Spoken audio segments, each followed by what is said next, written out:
Hi guys, welcome back to Tired Format. Bit of a different video today. As you can see, I'm driving. And it's definitely not a Range Rover, but it's definitely a very vibrating mount, so I apologise for that in advance. So today I'm in my 2002 Audi TT 225. I've had a few requests for videos on this from both friends and people who watch the channel. Basically, I bought this car around October time, around October time last year, and I bought it purely because of the colour. It's a bit of a weird thing to do, I know. So this car from factory has Audi exclusive paint option, which is Nogaro Blue. Nogaro Blue is kind of famous because it was first introduced on the Audi RS2, the Avant thing they did with Porsche. Then it was used on the subsequent S4 and RS4. And ever since, Audi have done certain Nogaro editions and things like that. But yeah, this car's a bit of a departure from me because everything else I've owned tends to be a sort of driver's car, or at least, you know, close to, like a hot hatchback. So for example, the car I had before I had this probably was my 996 Carrera 2. So cars like this never really interested me because you look at the reviews of them when they were new, and you look at sort of the reputation they have, and you understand the engineering underneath them, you sort of think, well, that's not going to be a fun car to drive. So in today's video, I'm going to try and sort of explain what I think of the car, knowing that as my background. Maybe I can come into a different opinion than most of the contemporary journalists, or maybe not. So let's start with the basics then. This was released in, what, 97? I really should have done more research for this, shouldn't I? This is just off the top of my head. So if I'm right, yes, I'm a genius / nerd. If I'm wrong, it's because I didn't research, or Google's wrong. So yeah, around 97 this was released. It's based on the Audi A3 chassis. A lot of people call it the Mark IV chassis, including me, because it's more known for the Mark IV Golf, but actually the first car to wear it was the then brand new Audi A3. It has an all-wheel drive system courtesy of a Haldex, so basically you've got a diff with a clutch on the back that kicks in when it thinks you need more rear grip, but for most of the time it's a front-wheel drive car. Now, I think when it was new, you could have the 180 brake or the 225. Later on, there was the 3.2 V6, and also they started doing a 150 brake version. Very rare, but there's even a diesel that they did. I'm not sure what power that had. I'm guessing probably the 150, but it might have been a 130. Is it a hairdresser's car? Is it a girl's car? All these questions that people want to know. I'm not really going to answer those because I think it's a bit of a stupid thing to say about any car. You know, if you enjoy a car, you enjoy a car no matter who you are and what your job title is. I mean, there's probably not, but if a hairdresser has a Bugatti Veyron, is that a hairdresser's car? Who knows? So yeah, I think compared to its contemporaries, the critics at the time sort of slated it for being a little bit dull and a little bit boring, but actually when it first came out, it was a bit of a show because it killed a few people. It was way too snappy on the rear end, and Audi very quickly, I think, recalled it and made some tweaks. So they put a rear spoiler on, they fitted traction control, and I think they changed some of the front suspension settings just to make it a little bit more understeery as well. The result of which means that I think that's what maybe made it a bit boring to drive for some people. But you've got to kind of look at the sort of people buying this car.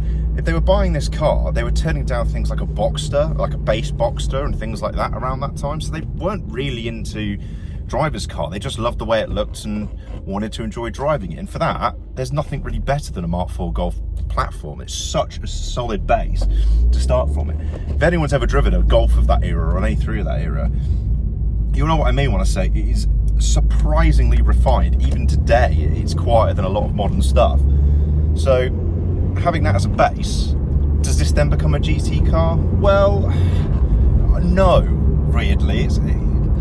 There's certain things that are really conspicuous in their absence in this car for me, for a GT car.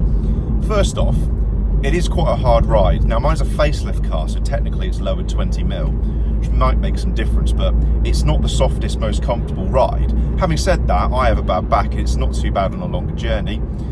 But there's also no cup holder. It's just like that was an option, apparently. I think it might have even been an accessory, let alone an option. And if you just find one now, they're flimsy things that just sort of go here. And yeah, they just crap, and people charge over 100 quid for them. They're like, oh, there's even people on Audi TT groups that are like hoarding them, and things because they're worth so much money. It just seems absolutely mental to me. Paint on this car, from what I can work out, was at somewhere between £2,500 and £3,000 when it was new. I bought the entire car for about 2,800, so you know, that just shows you how times have changed a bit. So, likes and dislikes of this car. Well, I love the way it looks and I love this colour. As I said at the beginning of the video, I bought this because of the colour. This era of Audi just look fantastic in Nogaro blue. Wow, that's a 322 with suspension. Yeah, as I was saying, these look great in Nogaro blue, and I love the combination of the interior being this ivory colour as well. And I do enjoy driving it. I think not for the reasons most people would buy, including myself, buy a sports car. But it is a really nice car to drive, and the interior is lovely as well. It's such a nice place to sit.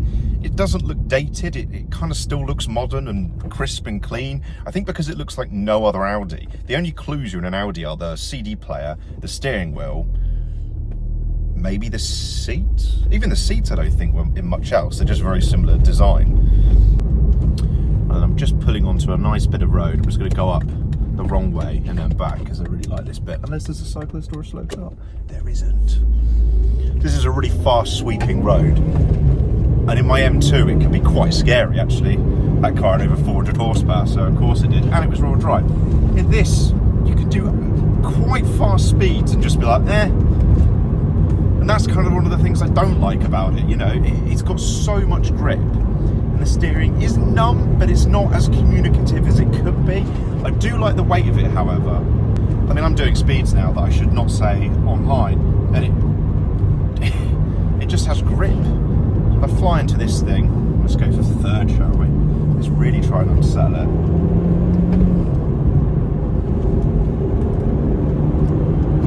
It just grips. I'm not saying that's a bad thing necessarily, but for me, I like a car that's a little bit loose, a little bit ragged on the edge. You know, you feel you have to work for it a bit more. This is so easy to drive fast, and for some people, that will be what they want. And that's why I kind of think it's a bit harsh slating this, because it does handle well. It's a well thought out car. It handles well, but it's a bit Germanic and safe, I think, is the kindest I can say. To me, the turbo lag is actually quite entertaining, and I quite like the noises it makes. The only modification it has under the engine is a forge dump valve, recirc valve, whatever you want to call it. And that's basically because the standard ones are made of plastic and they just explode. But it does mean you get nice little turbo whooshy noises, which I quite enjoy. It makes it a little bit more fun, I think. And if you wanted to go a bit further, you could do some suspension tweaks. I think this actually would be a brilliant little car to whiz about in for the money. But personally, for me, probably not going to do that. As with all my cars, there's usually a story behind me buying them. Not always because I'm drunk as well. In this case, I was actually taking my 996 to have, I think I was getting the work done for the MOT at a place called OBD Works, run by James. Great guy. He's looked after many of my cars over the years. And I think I was either dropping it off or picking it up. And this thing was just leaving.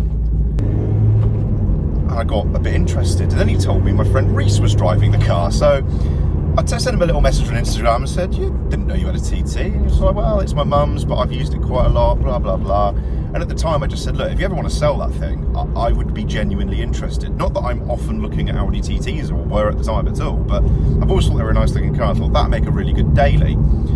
Anyway, fast forward about at least 6, 7, 8 months.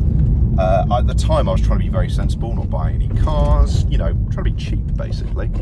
But of course, within a week of me saying I'm not having any more cars, Reese messages me, doesn't he? Yeah, my mum wants to sell the car. We just had it MOT'd and serviced. Do you want to come look at it? Of course. Yes, of course I want to come buy it. And I did, I just bought it.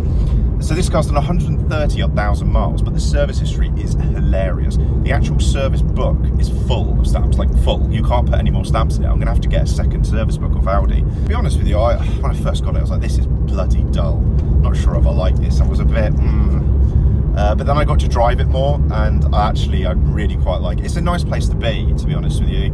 And then again, so is the Range Rover, but I'm in a bit of a pickle because I've got two cars that are four-wheel drive and do very similar things. They're both very nice places to sit. The Range Rover is a lot more practical, and I probably prefer driving that. But this does have a little bit of pep to it. I can go down a country road and have a little bit more fun, and I don't really use it that much now anyway. The fact that this will do 30 miles per gallon plus a bit more on a longer run is very handy when the other car doesn't. So what have I done with this car for all those months I've had it? Well, I think I mentioned earlier that this is a facelift car and therefore it sits 20mm lower. One thing I noticed when I bought it was the back end just seemed to sit a bit too high. I wasn't quite sure why, and then it sort of dawned on me. Being a 2002 car, it is obviously a crossover year for sort of facelifts, so it was quite easy for parts places to get a bit confused, and I think it had pre-facelift rear springs in, which was why that was going on. So what I did to rectify it, instead of buying standard springs, which are known for rusting and cracking, I bought some H&R 25mm lower ones, and technically it's only lowered 5mm. They're already in the rear, but in the boot I have brand new Bilstein shocks, because the rear already had sort of new Bilstein shocks. Brand new Bilstein shocks and top mounts and bolts and everything to fit to the front, and I'm waiting for a bit of free time so I can do that. And obviously I'll film it for you guys, because who doesn't want to see a guy hammering the living shit out of a Mark IV Golf suspension hub with that stupid pinch bolt? Rant over. As for reliability on this, well, this has probably been one of the most unreliable cars I've owned, technically. It's the second time in my life I've ever had to call the AA. First time, interestingly, was with the Skoda Octavia with the same engine, 180 brake, with a weird electrical fault. This car's broke down on me twice, but only once I had to call the AA. First time, I was booting it in second. I'd not long had the car, actually. As the boost sort of hit, there was a big noise as a boost pipe blew off. It was very obvious from the outset because it sounded like a bus pulling up. That was quite easy. I managed to limp it to like a little farm turning, pop the bonnet off, and with a flathead screwdriver I just tightened the Jubilee clip up, and it's never done it again. Second breakdown was a bit more embarrassing. I met up with a few friends to go to Caffeine and Machine. Bit of a glamorous meeting spot, as you can probably tell by the photos I'm going to put up now. There were much faster cars than me, so my job was just keeping up with the pack, and there was a lot of traffic and it was rainy, so they weren't going too fast anyway. However, whilst overtaking a Renault Scenic, I definitely lost a cylinder and I lost a lot of power. With these 1.8 turbo engines, it's not really what's causing the misfire, it's which core pack has broken. AA guy turned up and I said to him, I think it's a core pack, and he even said to me, he was like, yeah, probably is. Luckily, he had some nice Bosch ones on his van, so he sold me one of those for 50 quid and I was on my way. Special shout out to the AA for that, actually. That was a really good experience. I called them and I was back on the road within half an hour. They came in about 20 minutes and he fixed it in 10. I ended up actually making it to Caffeine and Machine in the end, which was nice. So while I'm sat here, not driving and not vibrating, I thought I'd talk a bit more. I think this is a really good buy at the moment, to be honest with you, given what you get for your money. It's a really nice place to be and it drives really well. If you go in with your eyes open, you're not expecting it to be an out-and-out driver's car, you're not going to be disappointed, because it's not actually that bad to drive at all fast. It's just not for me, from my experience, from the cars I've had. It doesn't give me that sense of fun that I've had from them. So, a couple of words of advice. First one, rust. My car's good underneath, but oh, my coat just fell off the side of the bloody fence. From pictures I've seen online of other people's cars, it tends to be like the rear subframe and all that jazz. That seems to rust quickly, but also the side sills. They're actually sell covers to get that nice shape, and mine have started to rust, I think at one end and the front, and I think the other end on the rear. But and the bottom of my door has like a couple of bubbles that I need to catch soonish, but again, it's winter, they're just going to get worse no matter what I do. Engine wise, the 1.8 turbo unit is pretty well known, and unfortunately I think, unlike the Range Rover, which gets a bit of a rep for being unreliable when I don't think it's that bad, the 1.8 turbo engine, in fact all the VW Audis, get a reputation for being reliable, and they're not. 9 times out of 10 the faults are electrically related. The other times it's usually a vacuum thing. Turbos do go on them, but it's usually remapped ones that haven't been looked after, you know, thrashed from cold or run on the wrong oil and things like that. Difficult to know which ones are and aren't, but if it's smoking, then just walk away again. This particular one, as I say, it's 133,000 miles. It's let me down twice. Both of them are pretty easy to fix though, so I wasn't upset about that at all. Total cost about 50 quid in repairs on this, if you don't include the fact that I've changed the springs. A couple of things I want to do on this. I want to do a Haldex service, which looks like hilariously good fun. Not. And I also want to fit all those front suspension bits that I've bought as well. So if anyone TT owners out there upset about what I've said, I think I've been pretty fair to the car. It's, you know, for the money, it's a really nice car, and I think that it surprised me in a good way. Thanks once again for liking, subscribing, commenting. I've had some really nice comments from you guys, which is quite refreshing on the internet. As you know, it's a pretty nasty place a lot of the time. There's been a few people who don't like the swearing, so I've decided to start beeping that now because I don't want to offend everyone in the world. So yeah, upcoming videos. Let's talk about those, shall we? Quickly, before I go. Lots of stuff on the Range Rover that I mentioned. I've got the front suspension at least to do on this, and I'll probably do the Haldex one and film it because it's going to be hilarious, but you'll see why. I also kind of want to do a few more car reviews as well. I really like driving different cars and giving my opinion on them, rightly or wrongly. So let me know if you think that's the thing you want to see. Also, the last few years I've been importing a few cars from Japan for myself and doing it on my own. And I'd love to do a little how-to guide or a step-by-step guide on how to do that for people. So if that interests you, let me know.